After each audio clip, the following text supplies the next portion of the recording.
You know, some stories are tragedies, and some are about the long, hard fight for justice.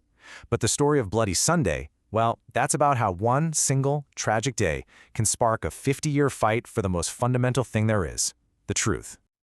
So, think about this. On January 30th, 1972, 13 unarmed civil rights protesters were shot and killed by the British Army. But right away, two totally different stories emerged. The government said its soldiers had been fired on, but eyewitnesses? They said it was a flat-out massacre of innocent people. For decades, that question just hung there. Which story was the real one? And this quote from an eyewitness, Bishop Daly, it just gets right to the heart of it. He said, the real obscenity wasn't just the killing itself, it was the fact that it was officially justified afterward. This whole story is a raw, incredible look at how power can try to shape the truth and the sheer persistence it takes for ordinary people to finally set the record straight. Okay, so to really understand this decades-long battle, we've got to go right back to the beginning, to what actually went down on the ground that cold afternoon in January. So here are the basic facts. This was a huge, peaceful march against the policy of internment, which is basically locking people up without a trial. It was organized by mainstream civil rights groups, and somewhere between 10 and 15,000 people showed up. But the day ended with the British Army's elite parachute regiment opening fire, killing 13 unarmed people right there on the streets. A 14th person died later from their injuries. Now, what's really staggering when you look at the timeline is just how fast everything happened.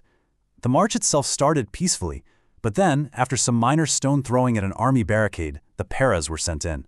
The entire lethal engagement, the shooting that defined the day, it was all over in about 10 minutes. In just 10 minutes, a civil rights march was turned into a killing field. So many of the victims were shot in the back, just trying to run for cover.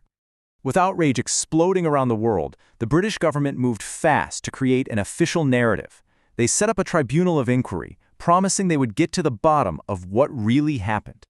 And this was called the Widgery Tribunal, led by England's top judge at the time. And boy, was it fast. It delivered its findings in just 10 weeks, which is, an unbelievably short amount of time for an event this complex. But as we'll see, that speed really came at a price. And here it is. This is the conclusion that did so much damage. The report said there was a strong suspicion that the victims themselves were armed. Now, it didn't say it was a proven fact, but that little phrase, strong suspicion, was enough. It effectively smeared the dead and wounded, and it put the blame right on their shoulders. So as you can probably guess, for many people, the Widgery report was seen as a total sham. It almost completely accepted what the soldiers said, even when their stories didn't add up. It concluded that the soldiers were fired on first. And get this, while it did say some of the firing bordered on the reckless, it ultimately found no real fault, no breakdown in discipline. The victims' families and Irish nationalists immediately called it what they believed it was, a whitewash. So that official story, as flawed as it was the official story for over a quarter of a century. But all that time, an incredible campaign was happening behind the scenes, with dedicated people working to dismantle that lie, piece by piece. And the fight, it really never stopped. Just 1 year after Widgery, the coroner at the original inquest completely went against the official line, calling the deaths sheer, unadulterated murder. But the real breakthrough, that came decades later. In 1997, after years of campaigning, the Irish government presented a whole dossier of new evidence to London. The pressure was huge, and in 1998, Prime Minister Tony Blair did something pretty much unprecedented. He announced a second, brand new inquiry. And we can't forget who was at the very heart of this decades-long movement, the families of the victims. For 25 years, they organized, they marched, they talked to any journalist who would give them the time of day. They relentlessly kept the memory of their loved ones alive, and they absolutely refused to accept an official lie would be the final word on their lives and, crucially, on their innocence. And so the Savile Inquiry began. Now this was going to be a completely different beast, a huge, exhaustive investigation, designed to be the final, definitive account of what happened. But it was going to take time, a lot of time. And this table just lays it out so clearly, doesn't it? Widgery took 10 weeks. Savile took 12 years. Widgery heard from 114 witnesses. Savile heard from over 900. The cost was massive, but the goal was an unshakable, evidence-based truth. And just look at the difference in the final conclusions. I mean, it is literally night and day. And there it is, the central finding. It's clear, it's unambiguous, and it's a complete and total exoneration of the victims. The Saville report found that not a single one of the people killed or wounded was posing any kind of threat when they were shot. That strong suspicion from 1972 was officially and finally wiped away. And the details were just as damning. Saville found that the soldiers fired the first shots, that many victims were shot in the back, running away, that the soldiers knowingly put forward false accounts. In other words, they lied to cover their actions. It found a total breakdown of discipline, all stemming from an order to go in that should never, ever have been given. When the report was finally published in 2010, it was a seismic event. In the House of Commons, Prime Minister David Cameron stood up and delivered a formal apology on behalf of the British state. For the families who had fought for 38 long years, it was this moment of profound, maybe bittersweet, but undeniable vindication.